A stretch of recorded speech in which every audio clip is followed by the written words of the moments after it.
17장입니다.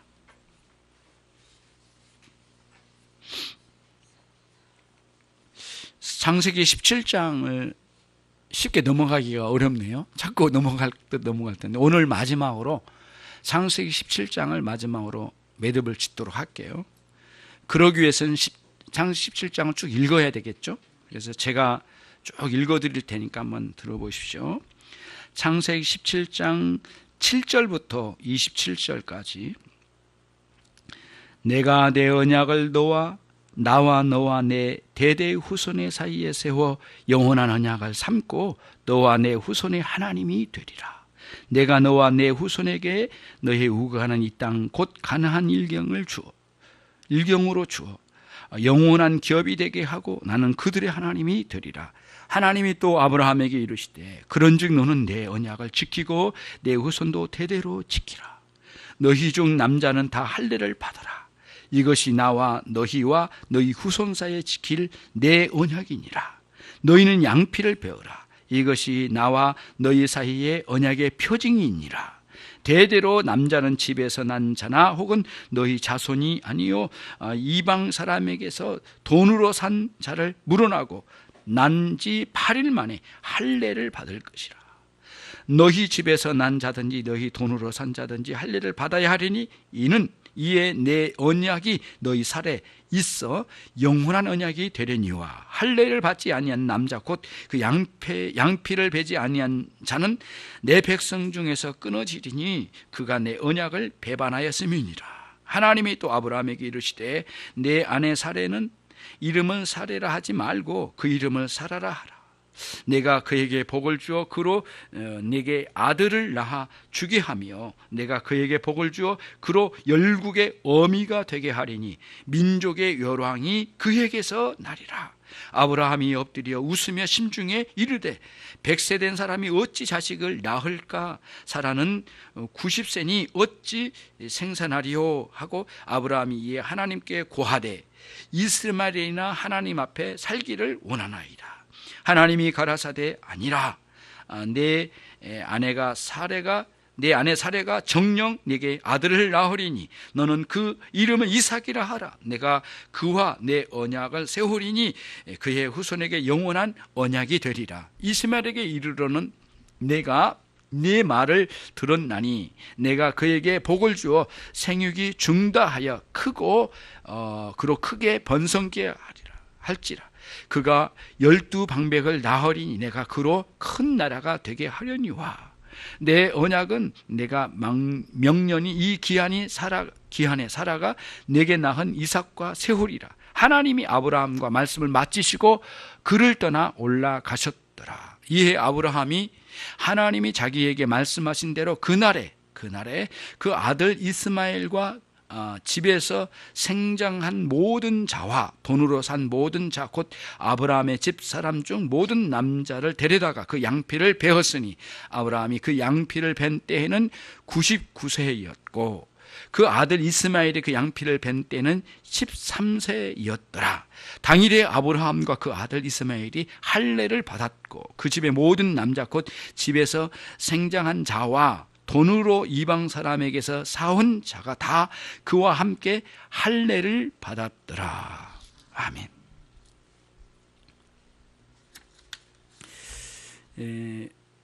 오늘은 이제 할례의 의미를 정확하게 오늘 같이 정리하고 생각하고 그 다음에 우리 신앙에 어떤 의미가 있는지를 살펴보도록 하겠습니다. 우선은 내용을 보면은요, 8절에서 나는 가나안 일경으로 영원한 기업을 주시겠다. 하나님께서 아브라함에게 선언하셨고, 나는 그들의 하나님이 되리라. 너희 후손의 하나님이 되리라. 이렇게 선언을 하신 거예요. 그 다음 9절에 가시면, 그런지 너는 내 언약을 지키라. 그리고 내 후손도 이 언약을 지키라. 대대로. 명령을 하시고 그 다음에 10절에서는 더욱 구체적으로 그 언약을 지키는 구체적인 방식 그러면 양피를 베어라. 너는 양피를 베어라. 이것이 나와 너희 사이의 언약의 표징이니라. 명령을 이렇게 내셨어요. 그리고 나서 11절로 14절에서 구체적으로 이거를 더 말씀해 주셨어요. 대대로 남자는 집에 속한, 너의 가정에 속한 자들을 8일 만에 하나님의 언약이 너희 살에 있는 영원한 언약이 되도록 배워라. 8일 만에, 난지 8일 만에. 그다음에 만약에 이거를 지키지 않는 자는 배반자가 된다, 이렇게 말씀하시고, 엄중하게 말씀하시고, 22절로 27절에서는 아브라함이 자기의 아들 이스마엘과 함께 즉각 그날, 말씀하신 그날 당일날 데려다가 모든 가족의 남성들을 데려다가 양피를 베어서 할례를 실행하는 내용이 17장 전체 내용입니다. 그리고는 이 언약이 영원한 언약이 되도록 하신다. 영원한 기업과 영원한 언약으로 삼으시겠다, 이렇게 말씀하시고 할례를 영원한 언약의 표로 이렇게 삼으셨어요. 이 내용이 이제 어떤 의미가 있는가, 오늘날 우리의 신앙과는 어떤 관련이 있는가라고 하는 것이 이제 오늘 핵심의 내용입니다. 영원한 언약의 표정, 할례에 대해서 함께 말씀을 같이 공유할 수 있도록 그렇게 하겠습니다. 여러분, 신앙생활하면 이런 의문이 드실 거예요. 하나님이 우리를 구원하신다? 하나님이 우리에게 어떤 모든 복을 주신다 라고 할 때 그 복이 보입니까? 그 구원이 눈에 이렇게 보여서 이렇게 내려옵니까? 어떤 현상으로 막 이렇게 옵니까?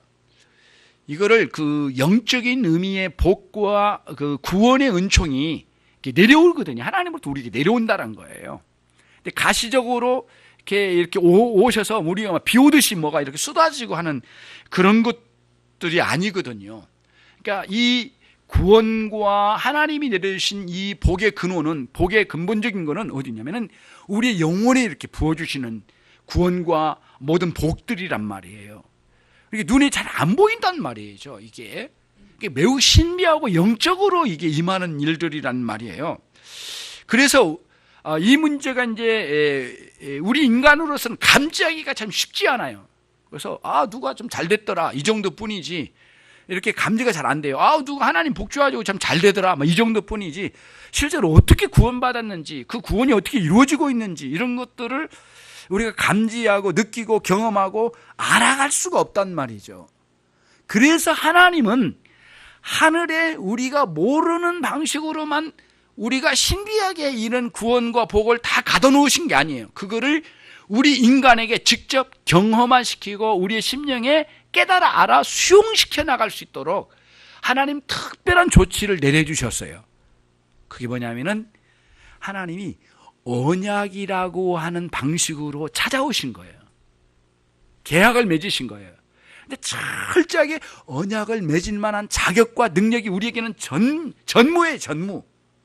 그러니까 하나님이 일방적으로 오셔서 이게 은혜의 방식으로 하나님이 오셔서 선언적으로 언약을 맺으셔요. 명령의 방식으로 언약을 맺으셔요. 워낙 우리들은 그럴 만한 능력이 없기 때문에 당신이 우리에게 은혜를, 이 언약을 받아들일 수 있는 여건을 우리 안에 조성시키면서 언약을 바로 실행을 하신 거예요. 그래서 전체 언약을 보시면 야, 이리 와봐라, 너 언약을 맺을래? 이렇게 물어보지 않으세요. 아브라함이 오셔서 일방적으로 내가 너에게 영원한 기업을 주리라, 너는 이 땅을 떠나라, 가나안에 들어가라, 이렇게 명령으로 내려주신 거예요.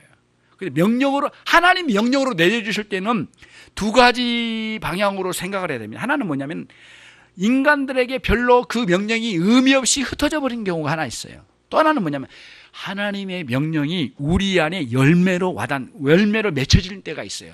그때가 언제냐면 하나님이 그 명령의 효력을 발생시키시면서 명령을 주실 때예요. 성도들은 우리가 은혜 받을 때가 언제냐면 하나님의 명령이 명령으로 열매를 맺을 때예요. 그래서 하나님의 명령은 받을 수 없는 무능한 우리들에게 막무가내 주신 게 아니라 받을 수 있는 놀라운 변화를 동반시키면서 우리에게 부어주신 거예요. 그래서 언약이라는 것도 그런 방식이에요. 전혀 그럴 만한 여건이 아브라함에게 없어요. 그런데 아브라함이 찾아오셨어요. 그런 나 여호와가 말하노라 하면서 당신 자신을 계시해 주시고 당신이 누군지를 알려주시고 그 다음에 아브라함이 누군지를 알려주시고 아브라함을 깨워주시고 영적으로, 그리고 하나님과 관계를 맺게 하시고 언약을 맺어서 영원한 기업을 주시고 영원한 언약을 맺어 가시는 거예요. 이런 식으로 하나님께서 참으로 우리에게 눈에 직접 보여지는 복이나 구원이 이런 식으로 영적으로 임하는 것이기 때문에 보이지 않는 것을 현실화시킨 거예요.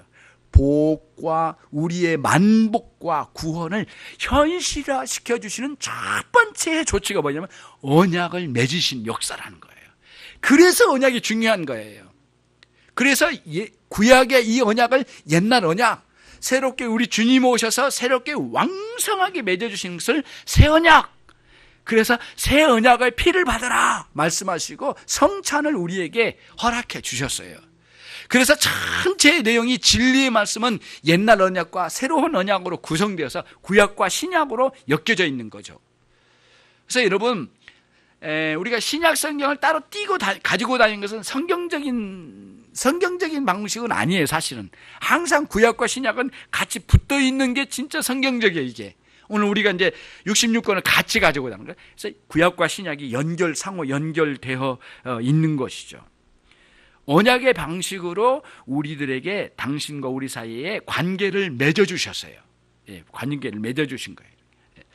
그거를 보여주신 거예요. 그래서 우리들도 이제 같이 이 언약 구원이 뭔지, 하나님으로 받는 복이 뭔지, 이거를 우리가 깨달아 알고 그거를 감지하고 같이 공유도 하고 그 다음에 사람들에게 자랑도 하고 하나님으로 받은 구원이 뭔지를 자랑도 해야 되잖아요. 그 다음에 비춰 바라고 이런 식으로 해서 전혀 신비롭고 영적인 것이기 때문에 알 수 없는 거야. 너도 알 수 없고 나도 알 수 없는 거야. 알 필요 없어. 그냥 나는 좋아. 이런 식이 아니에요.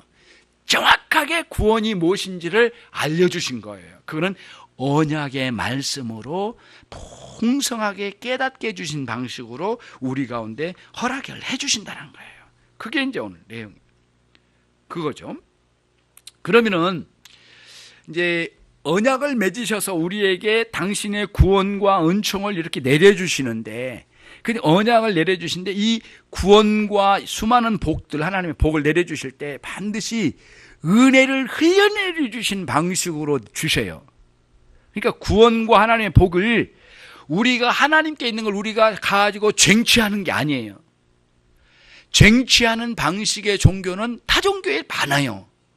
열심히 공력을 들여서 뭔가를 바쳐가지고 뭔가 신에게 막 바쳐가지고 그 신에게 받아내지 않으면 못 견디는 게 이방의 종교들이에요, 모두.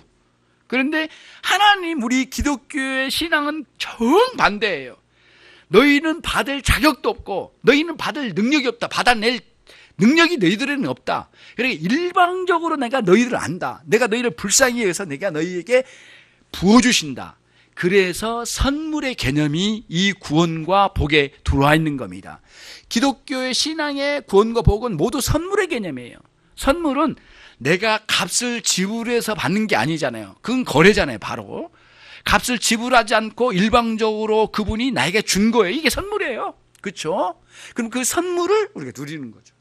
구원과 수많은 이 복들은 하나님의 은혜의 방식으로 흘려준다는 거예요. 그러면은 이제 우리들이 여기서 생각해야 할 게 있어요. 그 은혜로 구원과 복을 주실 때에 하나님이 전혀 우리 인간이 감지할 수 있는 방식을 하나도 필요도 없이 하나님이 그냥 아무도 모르게 그냥 쏙쏙 내려주는 건가? 그게 아니라는 거예요. 하나님은 반드시 어떤 은혜를 내려주신 방편을 활용하셔서 내려주신다는 거예요. 그게 이제 오늘 우리들이 굉장히 중요한 거예요. 그래서 신비주의자들이죠. 뭔가 신비한 체험과 뭔가 엄청난 영적인 신비한 경험에 초점을 맞추고 우리처럼 같이 성경을 배워가고 성경을 읽어가고 성경을 깨달아가고 성령의 음성을 들어가며 그 말씀을 따라 내 자신을 보고 하나님이 누구신지, 죄가 무엇인지, 세상이 무엇인지, 어떻게 살아야 할지, 뭘 용서해야 하고 뭐를 우리가 회개해야 할지, 이런 것들을 깨달아가는 풍성한 진리의 말씀이 있는데 이거를 다 포기하고 그냥 하나님께 기다리면 하나님으로부터 직접 은혜를 누릴 수 있다라고 하는 사람들이 신비주의자들이라고, 이 사람들이 기독교 역사에 여러 차례 등장을 했어요. 지금도 신비주의자들은 할 수만 있으면 성경은 들어가는 폼 잡는 데만 갖고 있고 실제로는 성경을 성경에 의존하지 않고 그냥 하나님께 은혜 받는다고 하는 사람들이 지금도 많이 있어요. 이 사람들을 소위 말하면 신비주의자예요. 기독교 신앙 안에는 굉장히 많은 신비가 있습니다. 신비로운 역사가 한두 가지가 아니에요. 신비가 풍성하게 있어요. 그러나 신비주의로 가면 안 됩니다. 성경을 포기하고 신비로만 가면 안 돼요. 이 사람들이 가지고 있는 주관이 뭔 줄 아세요? 하나님은 은혜를 내리실 때 은혜의 방편을 하나도 사용 안 한다라고 봤어요. 이 사람들은. 그러니까 은혜의 방편인 말씀과 기도와 성례전을 다 무시해버린 거예요. 다 깔아뭉개버린 거예요. 그래 이런 것들은 소용없다고 봐버린 거예요. 그런 신비주의로 튀어나간 거예요. 실제로 그런 신비만 찾아간 사람들이 굉장히 많아요. 그래서 말씀과 기도와 성례전이라고 하는 중요한 요소를 여러분들이 잘 활용해서 은혜의 세계를 누리는 이 은혜의 방편이 여러분의 생애에 아주 풍성하게 활용되어져야 되기를 바랍니다. 말씀을 많이 읽으셔야 돼요. 기도의 자리에 나가셔야 됩니다. 기도 없으면 우리의 영혼은 활발한 활동이 죽어가요. 그럼 그 자리에 뭐가 들어온 줄 아세요? 세상의 것이 막 들어와요. 이 안에 안 들어올 수가 없거든요. 염려, 걱정, 세상의 욕망, 세상 사랑이 막 수도 없이 들어옵니다. 보통 쓰레기가 아니에요. 지금 바다에 쓰레기가 굉장히 많이 들어가 있다잖아요. 이걸 어떻게 해결할지 걱정이 많듯이 사람들의 마음의 바다에 플라스틱 같은 그 쓰레기가 얼마나 많이 들어온지 몰라요. 그거를 이겨내는 뭐예요? 은혜의 방편을 활용하여 영혼이 살아내 정죄돼야 되죠. 말씀과 기도와 성례전을 통해서 말이죠. 여러분 놀라운 거는요, 기독교 역사를 배워가야 되거든요. 이단들의 특징이 하나가 뭐냐면 기독교 역사를 안 배움에 있습니다. 절대 그렇지 않아요. 왜냐하면 자기와 같은 이단들이 기독교 역사에 많이 있거든요. 어이구 그때 이단이라고 규정된 그 인간들이 거기 있었거든요. 자기와 똑같은 교리를 가지고 있거든요. 그러니까 안 가르친 거예요. 가르칠 수가 없는 거거든요. 이단의 중요한 문제는 기독교의 역사를 배우지 않음에 있음을 또 우리가 보게 되는데요. 아무튼 기독교 역사에 이런 무리들도 있었어요. 하나님의 은혜의 방편을 은혜의 방편 중에서 말씀과 기도를 약화시키고요, 성례전만 높이 올려가지고 우상화시킨 무리들이 있었어요. 그래서 성례전, 성찬식을 받고 세례만 받으면 구원받겠다라고 하는 생각을 가지고 교회가 성도들에게 구원을 내려준다라고 주장한 무리들이 있었어요. 그래가지고 교회를 우상화시키고요, 교회의 우두머리를 모두 우상화시켰어요. 그게 로마 가톨릭이에요. 천주교란 말이죠. 그래서 그들의 최고 우두머리는 황제입니다. 하나님의 버금가는 황제의 개념이 내면에 깔려 있어요. 감히 하나님이라고 말하기는 어렵지만은 그들에게는 굉장히 무서워서 교황이라고 하는 것은 최고의 높은 자리에 있는 거거든요. 이런 개념을 가지고 우상화시켜 나가는 작업을 했어요. 성례전을 우상화시킨 거죠. 그래서 양극단으로 치닫았어요. 그러니까 굉장히 왜곡된 거죠. 그래서 우리들이 오늘 할례라고 하는 이 성례전을 배워가면서 하나님께서 허락해 주시는 은혜의 방편인 말씀과 기도와 성례전을 잘 우리들에게 적용시켜서 우리의 삶에 잘 이끌어가는 것이 굉장히 신앙에 있어서 중요한 요소라는 사실을 깨닫고 같이 향해 나가는 것이죠.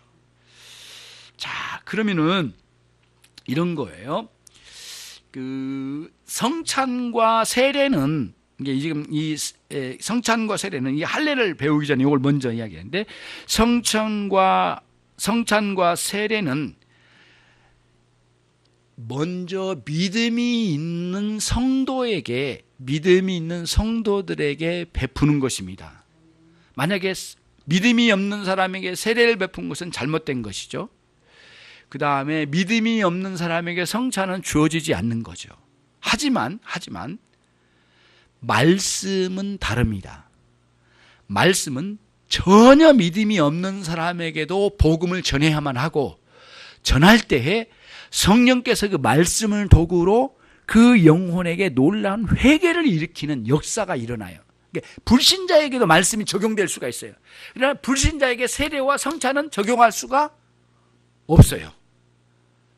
그런 흐름이 관계돼요. 같은 하나님의 은혜의 방편이긴 하지만 말씀은 신자에게도 불신자에게도 적용하는 위대한 하나님의 은혜의 방편이다 라고 생각을 하고, 그 다음에 성례전 같은 것은 사실상 믿음이 말씀으로 인하여 구원받아 믿음이 있는 성도들에게만 허용되는 성례전이다.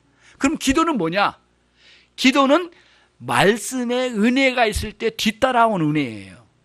기도는. 그래서 기도를 못한 이유가 딱 한 가지, 말씀이 내 영혼에 살아있지 않기 때문이에요. 그냥 머리로만 깨달아서 알고 있는지는 모르지만 그런 죽은 지식으로는 절대 기도할 수가 없어요. 살아있는 지식은 마음의 감정을 끌어올려요. 그리고 하나님을 향한 사랑으로 팍 불타게 해요. 그 열정을 가져요. 때로는 눈물이 쏟아져요. 감격을 해요. 그 울부짖기도 해요. 대성통곡도 해요. 그래서 하나님을 향하여 그 말씀의 능력으로 내 영혼이 막 타오르듯이 하나님을 향하여 막 나가는 거예요. 하나님께 가는 거예요. 그러면서 때로는 왕성하게 일어난 기도가 있지만 때로는 굉장히 은밀하게 조용히 묵상하며 기도할 때가 있고요. 때로는 중얼중얼거리면서 기도할 때가 있고, 탄식하면서 기도할 때가 있고, 마치 파도처럼 말씀의 움직임이 기도를 통하여 내 영혼에 활발히 일어나게 되는 거예요. 그런데 기도를 통하여 활발하게 움직이는 말씀의 은혜를 활용하지 않으면 반드시 성도는 나가 떨어지기 십상이에요. 왜냐하면 기다리고 있거든요, 죄악상들이. 그래서 말씀의 은혜가 떨어지길 기다려요. 그리고 그 자리에 바로 죄가 들어가는 거예요. 그래서 세속적인 마음으로 마음이 굳어지는 거예요. 하나님 사랑이 사라지고 이웃 사랑이 무너져버리고 자기의 존귀함이 다 포기되고, 그래서 허무함이 막 밀려오고, 그리고 이 세상에 있는 것을 향하여 막 갈망하고, 하나님을 향해서 갈망하지 않는 거짓된 가르침에 마음을 빼앗겨 요란스러운 생활이 돼버린 거예요. 그러니까 신앙이 요동치는 거예요. 파도치는 막 요동친 거예요. 그때의 시험거리가 오면 막 나가 떨어지는 거죠. 그래서 저와 여러분은 말씀과 기도와 성례전이 잘 어우러져서 말씀의 내용을 마음에 담고 깊이 생각하여 생명 있게 움직여 영혼 안에서, 내 영혼 안에서 말씀이 다름질 치는 역사가 꼭 있어야 돼요. 그때에 기도가 나오는 거예요. 그래서 기도를 혼자서 기도를 많이 하셔야 돼요. 개인적으로. 그래야만 같이 와서 기도를 할 수 있거든요. 또 기도를 여기 와서 같이 하다가 또 혼자 기도로 가고, 그래서 이렇게 자꾸 기도가 살아나야 돼요. 기도 없는 신자는 죽어있는 신앙생활을 오랫동안 구가한다면 그분이 구원받은 성도인지에 대해서 한번 반문을 해봐야 돼요. 내가 구원받은 사람인가? 반문을 한번 해봐요. 진짜 구원받은 사람일까? 이렇게 보는 거죠. 그러면서 자기 자신에게 도전해 나가는 거예요. 그래서 그 놀라운 은혜의 방편을 통하여 효과로 드러내는 게 뭐냐면은 믿음의 역사예요. 회개의 역사. 좀 전에 말한 기도의 역사가 막이는 믿음의 열매로 쏟아져 나오는, 그러니까 그 아까 은혜의 방편의 열매로 쏟아져 나오는 것들이죠. 그것들을 마음껏 누리는 거예요. 그런 삶을 우리가 이제 살아가고 있는 것이죠. 그게 이제 성례전이에요. 성례전, 그러니까 은혜의 방편 성례전을 제가 지금 잠깐 말씀을 드린 겁니다. 그러면 이제 오늘 구약의 성례전으로 돌아가 볼게요. 어떤 한 시기에만 있었던 거예요. 그렇죠? 하나님이 이렇게 하신 거예요. 그리고 어느 시기가 되니까 이걸 하나님께서 내려놓으셨어요. 그리고는 새로운 곳으로 대체해 나가셨어요. 자, 구약에 있어서의 성례전, 성례라고 하는 뜻이 뭐냐면은 거룩할 성자예요. 내자는 예식이란 뜻입니다. 종교적 일정한 예식이 성례전입니다. 이거는 굉장히 중요한 의미가 담겨져 있죠. 거기에는 많은 의미가 담겨져 있고 하나님 명령을 내려주셔서 성례전, 성례. 자, 그러면은 구약의 성례전은 여러 가지 있을 수 있지만은 그걸 또 압축하면 할례하고 그 다음에 유월절 같은 것이 하나의 커다란 그 구약의 성례전이었습니다. 신약으로 놓으면 뭐가 성례전이죠? 두 가지. 세례하고 성찬식이 성례전이죠. 그래서 두 가지로 대체해서 넘어오게 되는 거죠. 요 그림을 잘 가지시고 이제 할례를 같이 생각해 보도록 하겠습니다. 할례라고 하는 거는 할자가 한문으로 할자가 내자는 아까 예식할 때 예자고요. 그 다음에 할자는 뭐냐면 잘라낸다라는 용어입니다. 할복 자살 뭐 이런 말을 하잖아요. 할복에서 옛날에 뭐 그 사극을 보면 할복 자살인데 할복이란 게 뭐냐면 칼로 잘라낸다는 뜻이에요. 근데 남성의 중요한 부분 그 성기를 이제 표피를 이렇게 이거를 잘라내는 겁니다. 근데 여러분 오늘 여러분들이 오해하면 안 되는 것 중에 하나 뭐냐면은 하나님께서 이 할례식을 그때부터 일단 요즘 사용하고 있는 외과 수술로 행하고 있는 포경 수술 있잖아요. 어린 아이들의 포경 수술 이게 이때부터 시작되는가 그게 아니에요. 이미 아브라함이 이 할례 예식을 받는 그 이전에도 이미 그런 수많은 민족들 가운데 다 그게 있었대요. 이미 그 고정들이 있어요. 실제로. 예. 고문서에 보면 그런 것들이 다 있어요. 근데 그 이후에도 있고 그 이전에도 있었대요. 이 아브라함의 언약을 맺으시기 그 이전과 이후에 계속 있었던 거예요. 지금도 진행되고 있고 모든 민족들 가운데는 그게 있었어요. 그러니까 위생상 건강상 이거를 유지했던 것이 분명해요. 오래전부터 인류 조상들이 이거는 그런 지혜를 가지고 있었고 또 하나님께서 그걸 허락해 주신 것 같아요. 이 섭리 중에 아무튼 그 전에 있는 이러한 외과적 수술과 같은 이런 일들을 하나님께서 끌어내가지고 그걸 어디다 썼냐면 이거는 하나님의 성례전으로 끌어내신 거예요. 예, 그렇죠? 그렇게 활용하신 거예요, 하나님이. 근데 그런 일들은 여러 가지 면에서 성례전이 그렇게 이루어졌어요. 한번 생각을 이제 해보십시다. 이러려면 유월절 같은 경우에도 이미 있는 어린 양을 잡아다가 유월절로 하나님께 나오도록 하셨어요. 그렇죠? 세례식 같은 경우도 있죠. 이미 있는 물을 가지고 행하게 하셨어요.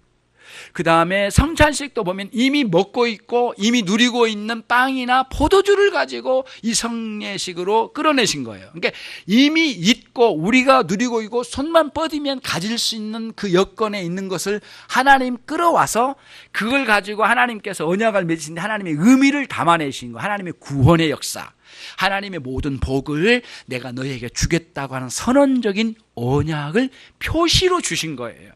근데 그거를 남성에게 허락해 주셨어요. 그래서 어떤 사람이 나한테 물어보더라고요. 왜 남성에게만 줬냐고. 근데 그걸 오늘 답이 나와요. 사실은 내용이.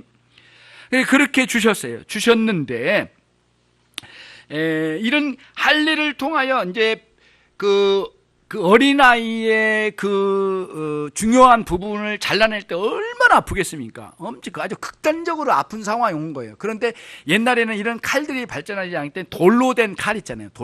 돌로 된 아주 돌을 날카롭게 잘라가지고 그거를 가지고 이게 잘라낸 거거든요. 이렇게 잘라냈는데 엄청나게 아픈 거죠.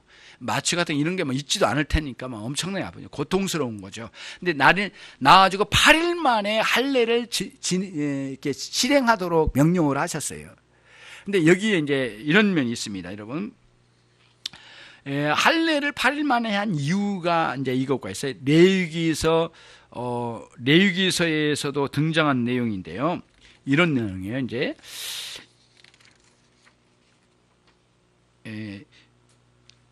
레위기서 잠깐만요. 레위기서 12장.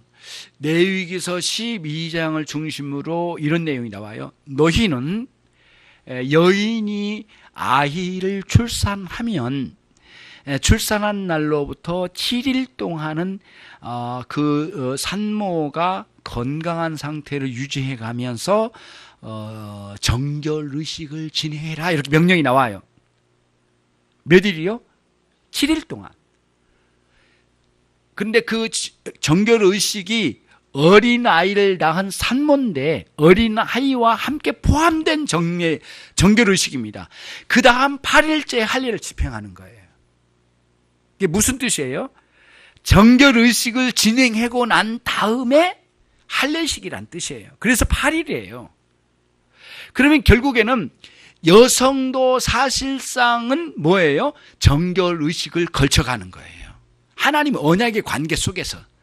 그리고 남성은 남성대로 또 8일째의 할례식을 통하여 직접 이렇게 정결의식을 걸쳐가며 하나님 언약의 백성의 표시를 남성에게 남겨요. 그리고 남성은 부모로서 엄마와 아빠의 개념으로 언약을 맺으신 겁니다. 아브라함 모양을 한번 보십시오. 아직은 있지 않아요. 아직은 있지 않지만, 물론 이스마엘은 있지만은 아브라함과 사라가 하나님과 언약을 맺었습니다. 맺었는데 엄마와 아빠의 개념으로 맺었어요. 너희 집안에 있는 모든 사람의 할례를 집행하라, 이렇게 말씀하시면서 아브라함에게 명령하셨지만 거기 아브라함과 맺은 모든 관계된 집안 모든 남자들은 아브라함과 연대하여 하나님과 언약을 맺은 거예요. 그러면서 여성들은 모두 정결의식을 통하여 하나님께 항상 살핌이 있고 언약의 관계 안에 다 들어와 있는 거예요. 그러니까 그래서 여성에게는 왜 할례를 하지 않느냐 하느냐 이런 차별성이 있지 않느냐, 그게 아니에요. 그런 차원으로 보는 게 아니에요. 그래서 이제 그렇게 되어지고요. 그러면서 이제 난지 8일 만에 언약의 표시로 이렇게 해주셨어요. 그러므로 단순히 위생적인 관점으로만 할례를 하신 것이 아니라 그 이상으로 뛰어넘어 하나님의 언약의 백성에 확증된 표시로 주셨다는 게 특징이에요. 그러면 이 표시는 뭘까요? 항상 여러분들이 중요하게 생각해요. 성경에서 중요한 게 뭐냐면은 실제로 있느냐 없느냐가 중요해요. 그러면 할례는 표시이고 표시 속에 실제가 있어요, 없어요? 있어야 된다는 거예요. 그 실제가 뭐냐 이거예요. 실제가 뭐냐 이거예요. 그 두 가지로 규정해 주셨어요. 그 하나는 뭐냐면은 창세기 15장 6절에 나와 있는 믿음으로 말미암아 의롭다고 칭해 주신, 믿음으로 하나님께서 아브라함을 구원해 주신 것이 15장 6절에 나와요. 믿음으로 의롭다고 칭해 주셨더라, 이런 말씀. 그러니까 믿음의 의의가 확보되지 않으면 할례는 표효가 없어. 그 다음에 또 하나, 신명기 10장 16절에 보면은 너희는 마음의 할례를 행할지니라, 이렇게 나와 있어요. 그러니까 뭐냐면 마음의 구원의 영생의 세계를 누려야 되는 거예요. 마음에 뭔가 할례와 같은 마음의 할례가 있지 않으면 이 표대기로 껍질로 이루어진 그 외향으로 이제는 육신의 몸에다가 표시를 내는 그런 할례는 의미가 없는 거죠. 두 가지가 확보돼야 돼. 그래서 항상 겉으로 드러나 있는 이 표시는 그 안에 실제가 있다. 그 실제가 뭐냐가 중요하다는 거예요, 우리 안에. 뭐라고요? 두 가지. 믿음으로 말미암은 의, 그 다음에 마음의 할례를 행함. 예. 마음의 할례라는 건 다른 표현이 아니에요. 다시 말하면, 정확히 말하면 죄를 회개하여 죄사함의 은총을 누리는, 중생의 은총의 세계를 누리는, 그거를 말하는 거예요. 그리스도 안에서 중생을 누리며 회개하여 회심하여 진정으로 죄사함의 은총을 누리는 것이 마음의 할례예요. 그러니까 아브라함에게도 그게 있었다는 거예요. 그게 있지 않고는 할례란 있을 수 없다는 거예요. 그래서 언약의 관계로 들어간 사람들은 모두 죄사함의 은총을 누리는 사람이에요, 실제로. 그래서 내가 얼마나 부끄럽고 못난 인간인가를 깨닫고 하나님의 은혜가 아니고는 영생을 누릴 수 없는 아주 버려진 자이고 진노 아래 있고 영원히 멸망 가운데 있는 존재라는 것을 인식하는, 그것을 통하여 하나님께 찾아라 회개하는 마음의 할례가 있어야 된다는 거예요. 그거를 전제하고 이 할례가 주어진 거예요. 그거를 꼭 여기 염두에 두셔야 돼요. 그래서 신앙이 없는 사람이 할례가 있을 수 없는 거죠. 그러면은 아까 명령 6에서 할례를 만약에 거절한 자에게는 영원히 언약에서 버려진 자가 될 거라, 이렇게 말씀하셨죠. 그게 무슨 뜻이냐면은 할례를 안 받는다라고 하는 것은 뭐냐면은 자기의 믿음이 없다는 거고, 믿음이 없다는 것은 하나님 인정하지 않는 거고, 하나님 인정하지 않는 죄사함의 은총이 없고 하나님과 관계 없으니까 그는 하나님 명령하신 할례를 받지 않겠다고 거절한다면 하나님으로부터 버려진다는 거예요. 허기지네요. 계속 하는 거. 아침을 많이 먹고 나와야 되는데 또 아침 많이 먹을 수가 없고요. 그래서 자, 그런 의미가 이제 있었어요. 자, 그런데 유대인들에게 큰 변화들이 일어나기 시작했어요. 세월이 흘러가면서. 뭐냐면은 믿음으로 말미암아 의롭다고 칭하는 것 대신 사람들에게 종교적 유행이 퍼져나가기 시작했던, 그 뭐냐면은 율법의 의의입니다.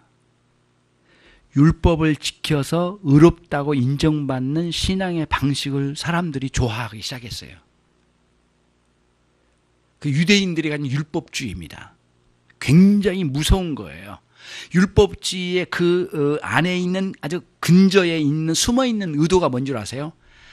하나님 없이도 하나님이 주신 뜻을 다 실행할 수 있으니 하나님은 내 인생에서 좀 비껴나 주어 계실 수 없나요? 그 뜻입니다. 정확히 말하면 율법주의는 하나님을 거절하는 명백한 시도예요. 나 착실하게 살면 됐지 하나님 뭐 필요 있어. 그런 사람들이 불신자 중에 많이 있잖아요. 그게 유대인들 마음속에 자리 잡았습니다. 이미 조상들로 하여금 율법이 진행되어지고 여기까지 왔지만 하나님께 착실하게 살면 인정받으면 되지 내가 왜 하나님께 나가서 믿어야 되고 그분께 내 죄를 용서받고 그래야 돼? 그럴 필요가 없어. 내가 율법을 잘 지켜가면은 완벽하게 지켜가면 내 스스로가 구원을 이룰 수 있지. 그래서 인간 스스로 구원을 일으킨다고 하는 그런 방식의 신앙을 추구하기 시작했어요. 그때부터 어떤 형식이 일어나냐? 믿음으로 말미암는 의, 믿음이 사라지고 하나님으로부터 받는 구원의 은총으로 주어진 의는 사라져버리니까 껍데기만 남는 거예요, 이 안에. 가식적인 의만 갖춘 거예요. 나는 이렇게 율법을 잘 지킨 놈이야. 나만큼 지킨 녀석이 어디에 있어? 자기를 두둔하고 자기를 자랑스럽게 여기고 하나님이 나의 구원의 은총의 구원주라는 사실보다는 내가 구원을 이루었다라고 생각하고 자랑스럽게 나가는 거죠. 그때부터 어떤 현상이 일어나냐? 이 껍데기가 시작되는 거예요. 뭐냐면 이 할례 받는 것은 하나의 표시일 뿐이지 진정한 믿음과 연결된 할례가 아니었어요. 점점 이런 문제가 생겼어요. 그래가지고 사람들이 그냥 종교적 의식으로 하나 할례만 받으면 되는 거고 정결의식만 받으면 되는 거고 이제는 끝장이야. 다 끝난 거야. 다 표시 가졌어. 나는 구원받은 거야. 그래서 외향적인 구원의 표시만을 가지고 놀아나는 사람들이 불신앙적으로 막 유대인 가운데 흘러갔어요. 그때 하나님이 이거를 크게 책망하시고 결국에는 그런 식으로 간 사람들은 이방인과 다를 것 없는 하나님의 저주와 진노 아래 그들을 버려버리셨어요. 하나님이. 그러나 그 중에서도 믿음으로 말미암아 구원을 얻어 참다운 할례를 받으면서 참다운 신앙을 따라 아주 희미하게 사람들이 살아간 사람들이 있었겠죠. 하나님은 그런 시기를 지나고 기다리시다가 주님의 때가 되어 할례를 모두 폐기시키고 그 자리에 대형을 주셨어요. 대형이란 뭐냐? 모형이란 뜻이에요. 모양이란 뜻이거든요. 대신 모형을 그 안에 대체시켜줘요. 그게 뭐냐면 세례예요. 세례를 그냥 주셨어요. 예수님께서 오시기 전에 이미 그러니까 구약의 선지자의 마지막 선지자였던 세례 요한에 의해서 세례를 실행시킨 거예요. 근데 그때 세례를 아까 말씀드린 것처럼 주변에 정결의식이 굉장히 많았어요. 유대교회에. 정결의식이 많았어요. 구약시대에. 여성들이 이제 출산을 할 때 정결의식. 그 다음에 남성들이 그 장례식이 나가지고 시신을 만지고 오면은 무조건 정결의식을 안 하면 못 들어와요. 예, 큰 문제가 생겨요. 그리고 지나가다가 짐승이 차에 치여 죽었어. 그래서 그거를 사람들이 치워서 묻어줬어. 그래서 짐승의 시신을 만져도 정결의식을 해야만 했어요. 어느 정도냐면 곤충이 죽었는데 곤충을 만져도 정결의식을 했다고 그래요. 그러니까 엄청나게 많은 정결의식을 한 거예요. 그 의식을 통하여 뭐예요? 뭐를 생각하는 거예요? 하나님이 내 죄를 정결케 하실 분이라는 사실을 인식하고 하나님을 의지한 마음으로 정결의식을 실행했대요. 근데 그 물로 했어요. 물로. 그래서 그러니까 유대인들이 살았던 옛날에 예루살렘의 그 성 안에 거기를 고고학자들이 발굴을 했는데요. 놀라운 일이 있었어요. 실제로 그게 그 신문에 나온 내용인데요. 이게 한 1900년도에 있었던 일이에요. 고고학자가 파고 들어갔는데 유대 나라의 그 마을이 나오더랍니다. 땅을 파고 있는데 팠는데요. 이렇게 집이 있고 이렇게 마당이 있고요. 그다음에 거실이 있고 그다음에 거실 밑에 지하실이 있더랍니다. 그러니까 지하실에 있는데 그 집들마다 뭐가 있느냐? 목욕탕이 있더래요. 이 나라가 굉장히 물이 부족한 나라잖아요. 지하실 목욕탕이 있는데 목욕탕이나 크지 않아. 사람 두 사람이 들어갔다 나올 수 있을 정도로밖에 안 된대요. 좁대요. 그래가지고 겨우 들어가가지고 목욕을 하는데 그 지하실의 목욕탕이 뭐냐면 정결의식을 각 가정마다 시시때때로 집행하는 곳이었답니다.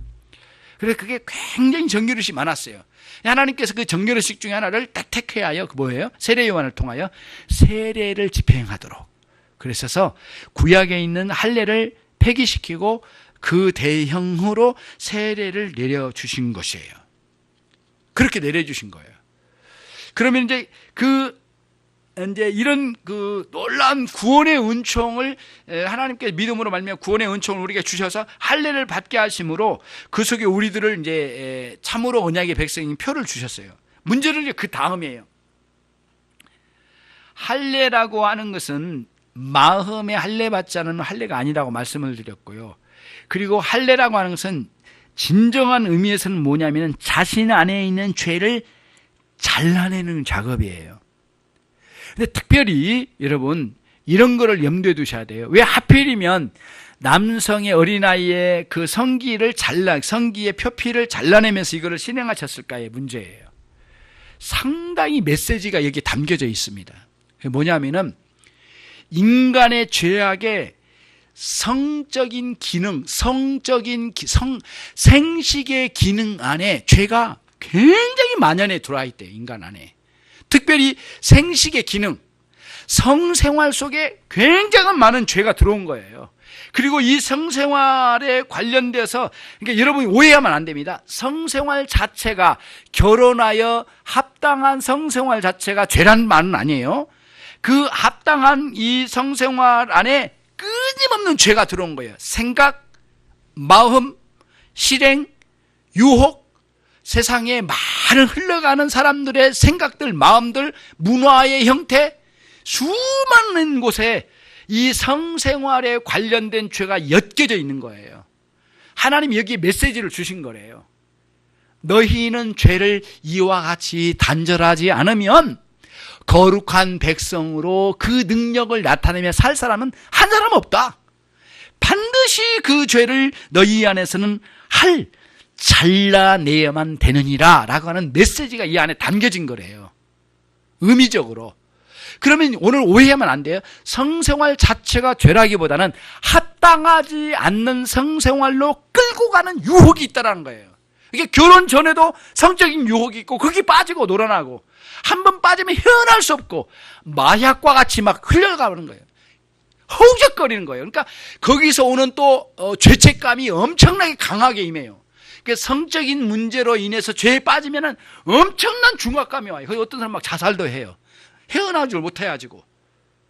하나님은 이런 거를 경고로 주신 거예요. 이 할례를 통하여 메시지를 준 거예요. 이미 사람들은 할례를 통하여 위생적인 관리 차원에서 성적인 병이 들어오지 않도록 하기 위해서 이거를 써먹는 문화의 활동은 있었지만은 하나님은 그걸 가지고 그건 영적인 개념으로 그걸 메시지를 준 거예요. 그래서 죄라고 하는 것은 물리적으로 온 건 아니거든요.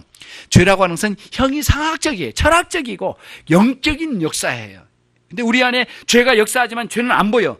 죄의 결과로 악이 나올 뿐이죠. 근데 그 죄가 있는 것은 뭐냐면 이 성기능 속에 엄청난 많은 유혹이 올 거다. 그리고 엄청나게 많은 죄가 뻗어나갈 거다.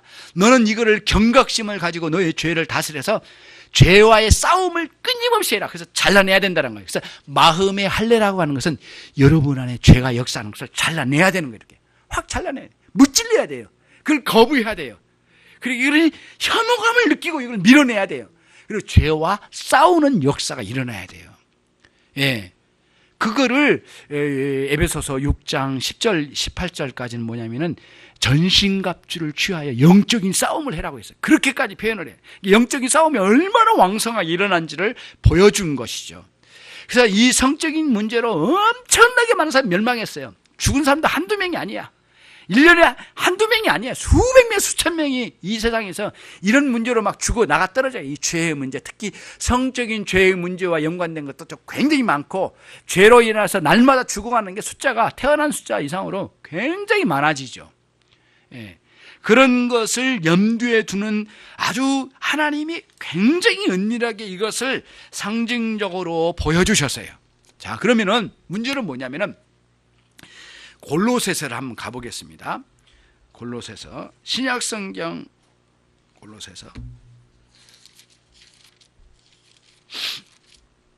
골로새서 2장 11절, 또 그 안에서, 예수 그리스도 안에서 너희가 손으로 하지 아니한 할례를 받았으니 곧 육적 몸을 벗는 것이요 그리스도의 할례니라.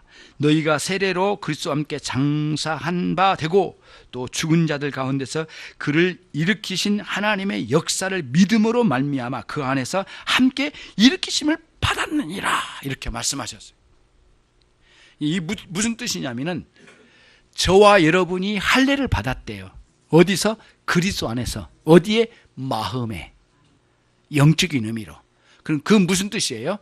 죄를, 영원한 죄의 능력을 단절시킨 거예요. 그리스도의 죽으심으로 이를 우리 안에 있는 죄의 성향을 죽여가는 거예요. 그리고는 죄의 지배를 확 끊어버린 거예요. 잘라냈던 것이죠.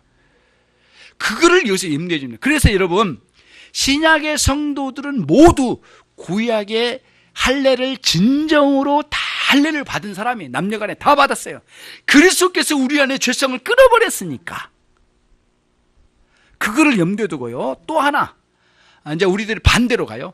그러면은 구약의 성도들은 세례를 받은 겁니까? 안 받은 거예요? 세례를 받았어요. 그게 고린도전서 10장에 이제 또 이게 증거가 나오는데요. 그거는 나중에 찾아보기로 하고, 고린 10장에 나오는 게 뭐냐면은 구약의 성도들이 홍해를 건너면서 구름 안에서 우리 조상들이 다 일시에 세례를 받았느니라, 이런 표현이 나와요.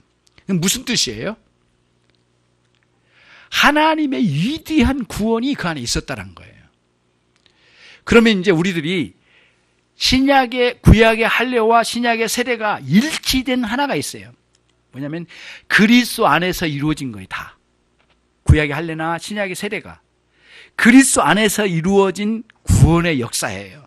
그 구원의 역사는 뭐냐면은 우리의 죄를 멸하시는 죄사함의 은총이 우리 안에 있어요. 근데 어떤 사람에게는 예수님이 직접 말씀하셔요. 내가 네 죄를 사하였느니라. 그래서 그 자리에서 사해 주신 장면이 나와요. 놀라워요. 근데 나중에 배웠겠죠. 죄사함이 뭔지를 나중에 말씀을 통해 배웠을 게, 베드로의 설교를 통해서. 그 사람들이 회심하고 그랬잖아요. 놀라운 현상이 일어나. 예수님은 오셔서 하실 게 뭐냐면 우리에게 할례를 베푸시기 위해서 오셨어요. 근데 그 할례를 몸에다 하는 게 아니라 우리의 영혼 가운데, 내면 속에 영혼이 죄의 지배를 잘라버리시는 할례의 역사가 우리의 심령 가운데 임하게 되었다는 거예요. 그거를 보여주신 거예요. 예. 그러면서 구약의 할례를 다 아무것도 아니라 그 안에 실제적인 내용은 그대로 신약으로 끌고 왔어요. 같이 공유해요. 그래서 할례라고 하는 것은 언젠가는 오셔서 영원한 할례를 완성하실 메시아를 기다리는 할례로 구약에 실행됐어요. 그러니까 구약의 할례는 메시아를 기다리는 할례였어요. 그러면 신약의 세례는 뭐예요? 이미 오신 예수 그리스도를 되돌아보면서 그 세례에 집중하게 되는 거예요. 양쪽 다 그리스도를 바라보는 신앙으로 세워져 간 거죠. 구약의 할례는 끝없이 달려갔어요. 그리스도를 만나고자 하는 그 열심으로. 신약의 세례는 이미 오신 그리스도와 함께 달려나가는 생애를 살아가고 있어요. 주님과 함께.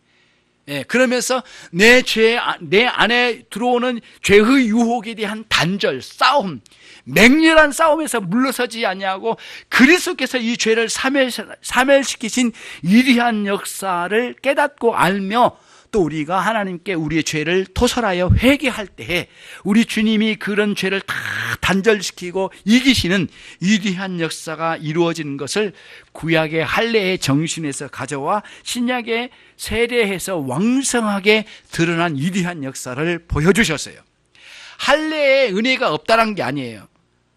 할례에도 은혜가 있었지만은 더 왕성하고 풍성하고 명백한 은혜의 표지로 세례를 우리 안에 주셨기 때문에 세례로 대체해 주신 것이에요. 그런 차원으로 우리에게 주신 것입니다. 그래서 예수님께서 우리를 영원한 새 언약의 백성이라고 불러주신 거예요. 그러면서 우리 주님께서 포도주를 주시면서 이거는 내 새 언약의 피다. 그리고 떡을 주시면서 이건 내 살이다 이렇게 말씀하시면서 우리를 일으켜 세워 역사해 주신 것이에요. 그런 차원으로 이렇게 하나님께서 할례를 주신 거예요. 그래서 진정한 마음의 할례가 꼭 우리 안에 있어야 되는데 이 죄와의 싸움 이겨가고 수많은 유혹을 이겨가고 그리스도의 백성으로서 하나님의 백성다운 삶을 구가하면서 이 세상을 살아가는 게 신자의 삶이에요. 예. 그래서 안쪽에서는 끝없이 하나님을 갈망하고 또 한편은 죄와 싸워 이겨가면서 기쁨을 누려가고 그래서 이 진창 같은 이 세상을 밟고 한편은 하나님을 대망하며 살아가는 삶이 신자의 삶이에요. 사도 바울은 그거를 날마다 내가 십자가에 죽노라 라고 말씀하셨어요. 예. 사도 바울의 고백이 참 훌륭해요. 날마다 죽어간대요. 할례의 이 실행적 능력이 영적으로 우리 안에 날마다 실행되는 거예요. 예. 세례의 의미가 계속 새로워지고 눈물겨운 감사와 찬양이 있고 회개의 역사가 있어 우리의 눈에는 눈물이 그치지 않아요. 서러워서 울지 말고 억울해서 울지 말고 회개의 눈물로 가고 감사의 눈물로 가는 그런 생애가 여러분 안에 있기를 바랍니다. 넘치는 생애로 가는 거예요. 그래서 좌절이 없어요. 인생이 우리 신자의 좌절이 없는 거예요. 좌절처럼 느껴진 것은 더욱더 내가 하나님을 의존하라고 보여진 표시일 뿐이야. 딛고 일어나서 더 우리가 하나님께로 가까이 나가는 삶이 돼야 되겠다 이런 말씀입니다. 그래서 언약은 하나님이 저와 여러분을 구원해 주시겠다고 한 하나님의 위대한 신적인 선언이에요. 선포예요. 선포. 예, 그리고 그 언약의 표를 가지고 있는 할례와 세례는 우리에게서는 만당에 나는 그 언약 맺은 성도로서 내가 산다라고 하는 자랑거리요 표시요 함께 우리를 인식하는 서로 공동체가 소유하는 위대한 하나님의 표시로 우리에게 주신 것이에요. 신약의 모든 백성들은 그리스도의 죽음을 사실상 할례로 우리가 받아들였어요. 예수 죽임의 표시가 우리 안에 있어야 돼요. 신자는 다른 거 없어요. 예, 뭐 돈 많은 표시, 권력 많은 표시, 뭐 재능이 많은 표시 그게 아니에요. 신자는 무슨 표시가 제일 앞에 와 있어야 돼요? 세례받음, 다시 말하면 할례받은 표시가 우리 안에 있어야 돼요. 그래서 여러분과 제가 오늘 정리를 하나 해볼게요. 예수님께서 우리를 구원하신 것이 세례예요. 예수님 안에서 구원받은 것이 세례고 그 다음에 목회자로부터 물세례를 받는 것은 세례식이에요. 자, 여러분이 결혼을 했지 않습니까? 그러면 결혼 생활을 하고 계시잖아요. 근데 결혼을 하겠다고 결혼 생활을 하겠다고 결혼식이 있잖아요. 결혼식이 있지만 진짜 중요한 것은 결혼이에요. 그렇잖아요. 결혼과 결혼식은 떨어지지 않고 세례와 세례식은 떨어지지 않잖아요. 그래서 예수님이 저와 여러분을 십자가에 죽게 하심으로 다시 부활케 하심으로 죽고 사는 우리의 신자의 삶 전체가 예수님께서 우리 안에 세례를 집행하시고 계셔요. 영원토록. 예. 그럼 우리는 세례식으로 그걸 표를 받을 뿐이죠. 그래서 참다운 구원을 받은 성도들은 구약의 할례를 받았고 진정한 할례를 받았고 참으로 구원받은 성도들은 또 구원받은 성도가 그 표시로 세례를 받음으로 영광스러운 하나님의 백성으로 영향력 있게 살아가는 사람들이 모두 되었어요. 그래서 몸에만 지닌 게 아니라 내 영혼과 내 삶과 내 마음과 그리고 생각과 꿈과 사람들과 관계와 내 재산과 그리고 우리 가정과 그리고 이웃과 전 영역에 걸쳐서 내 존재가 그렇게 존재하고 있어요. 나라는 존재는 그렇게 존재하고 있거든. 그 전 영역에 할례와 세례의 그 정신을 가지고 살아가라고 명령을 해주셨어요. 그게 영원한 하나님의 백성들로 우리를 불러내신 거예요. 그게 얼마나 자부심을 느끼며 살아야 할지 몰라요. 영광스러운 하나님의 백성으로 좌절하지 않고 열심으로 주의 영광을 위하여 살아가시는 여러분이 모두 되시기를 바랍니다. 기도하겠습니다. 하나님 아버지 감사합니다. 주님의 은혜가 우리 가운데 넘치게 해 주시옵소서. 진정한 마음의 할례가 우리에게 행해지게 해 주시옵소서. 죄를 단절하고 살게 해 주시옵소서. 하나님의 믿음의 의의를 소유한 사람들, 하나님께서 의롭다고 칭해 주신 사람들을 근거하여 영원한 할례의 언약의 백성들임을 깨달아 알아가게 해 주시옵소서. 새 시대의 세례로 대체하여 주셨사오니 그리스도와 함께 죽고 그리스도와 함께 사는 영광스러운 삶을 영원토록 살도록 이 땅에 우리를 불러주심을 감사하고 찬양합니다. 모든 성도들이 이 세례의 정신을 따라 그리스도의 정신, 예수 정신으로 살아가는 위대한 주님의 사람들이 되게 해 주시옵소서. 예수 그리스도의 이름으로 기도 올립나이다. 아멘.